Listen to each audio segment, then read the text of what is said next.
Louvado seja nosso Senhor Jesus Cristo, para sempre seja louvado, e nossa Mãe de Deus, Maria Santíssima.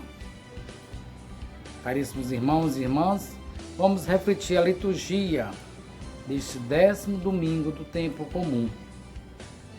Nós tivemos uma caminhada longa, de muito aprendizado e de muitos ensinamentos. Passamos pela Quaresma, passamos pelo período pascal, celebramos a ressurreição de nosso Senhor, sua ascensão, a vinda do Espírito Santo, Santíssima Trindade, porque depois da ressurreição, depois da ascensão do Senhor, tem 3 grandes festas: Santíssima Trindade, Corpus Christi, que nós celebramos há poucos dias, e a festa do Coração de Jesus, que também festejamos o coração de Nossa Senhora. Sagrado Coração de Jesus, Sagrado Coração de Maria. O tempo comum não tem esse nome de tempo comum porque seja comum. Não, o tempo comum é um tempo muito especial, é um tempo de muita aprendizagem, em que nós cristãos do mundo de hoje aprendemos com as experiências das comunidades, tanto do Primeiro Testamento como do Segundo Testamento. E hoje nós temos alguns relatos que nos convidam a refletir o poder de Deus e o poder do maligno. Hoje, a liturgia nos apresenta que Jesus destruiu o poder de Satanás. Total destruição deste poder. Pela ressurreição, pelo sangue derramado de Jesus, o demônio, o Satanás, não tem mais poder sobre nós. Agora existe o livre-arbítrio, e é o que nós vamos perceber na primeira leitura. Nós somos livres para escolher as obras de Deus, as obras do bem e as obras do mal. O relato de hoje, da primeira leitura, Gênesis 3, nos apresenta Jesus dialogando, conversando com Adão e Eva.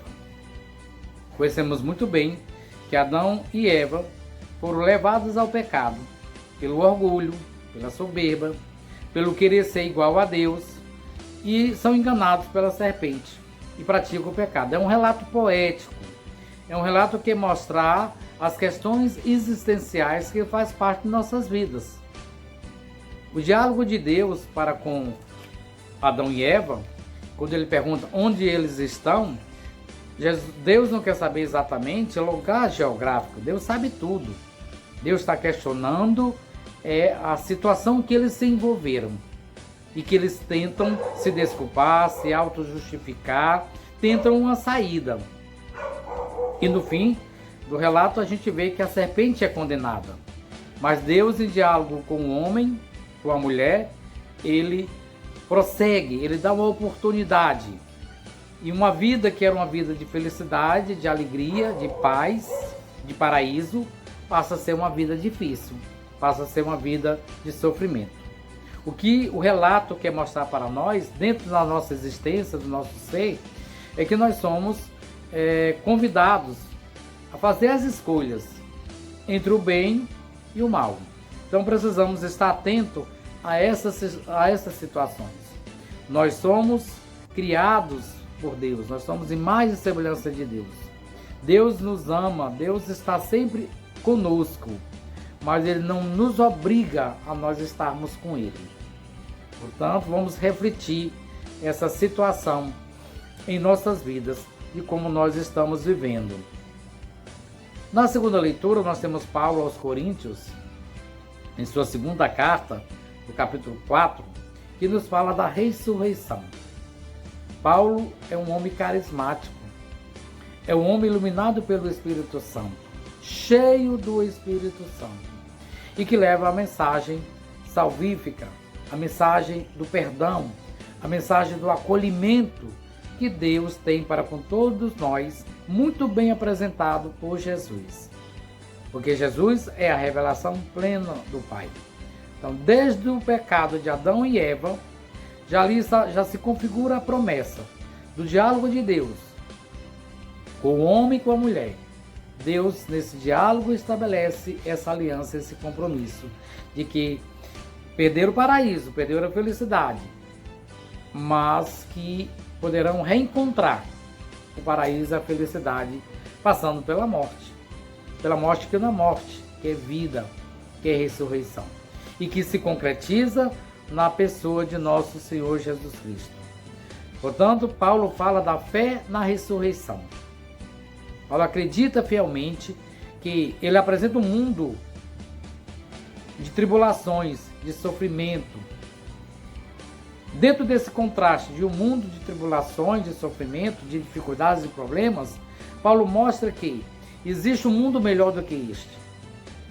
Um mundo cheio de alegrias, de bênçãos, de paz, de felicidade, onde vamos nos encontrar todos juntos. Então, Paulo tem plena consciência, ele acredita fielmente na vida eterna, que Jesus Cristo, corpo e sangue de nosso Senhor Jesus Cristo, comungar deste alimento espiritual, fazer parte desta comunidade, estar com essa comunidade, caminhar junto, é a certeza de uma vida eterna, é a certeza de uma vida bem melhor do que esta. Então nós somos chamados à comunhão com Deus. E essa comunhão com Deus nos leva a termos uma comunhão de uma vida feliz com nossos irmãos. De fazermos o bem ao outro, de praticarmos o bem.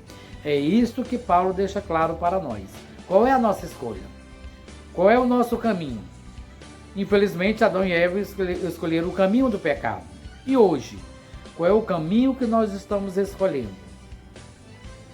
Devemos refletir em nossas vidas. No Evangelho, Marcos completa o relato das pessoas que se aproximam de Jesus, das categorias de pessoas que estão ao redor de Jesus. E as duas últimas categorias de pessoas que Marcos nos apresenta é a sua própria família e os escribas, aonde eles julgam e condenam Jesus. A família acha que Jesus está louco, está com alucinações, está com problema. A família tem medo que o ministério de Jesus, as atitudes de Jesus tragam consequências para a família de perseguição, de morte, assim como aconteceu com Jesus. E os escribas, por sua vez, acusam Jesus de ter pacto com Beelzebul, com o demônio. É em nome de demônio que Jesus age. Olha bem aí essa situação. E nos lembra bem, hoje em dia, nós temos, infelizmente, algumas denominações religiosas que expulsam demônios, que curam aleijados, curam cegos, etc, etc. E tantos relatos já foram feitos e descobertos que tudo isso era combinado, tudo isso era um pacto com essas pessoas. Olha bem aqui, não é tão diferente não. Os escribas acusam Jesus de ter compromisso, de ter um negócio firmado com Satanás, né? A que ponto nós chegamos a tantas realidades?